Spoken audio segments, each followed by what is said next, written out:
আজকে গাজীপুরের মাটিতে আপনারা আমাকে উপস্থিতি হয়ে যে ভালোবাসা দেখিয়েছেন আপনাদের প্রতি আমি আজীবন এই গাজীপুরের মাটিতে আইন চলবে, সেটা হলো শেখ হাসিনার আইন। সংবিধান চলবে, সেটা হলো শেখ হাসিনার সংবিধান।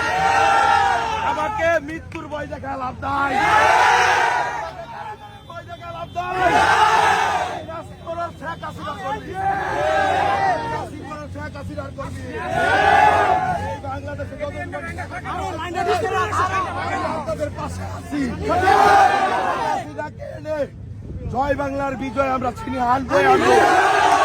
সবাইকে ধন্যবাদ ও কৃতজ্ঞতা। আমি আমার কথা শেষ করছি। জয় বাংলা।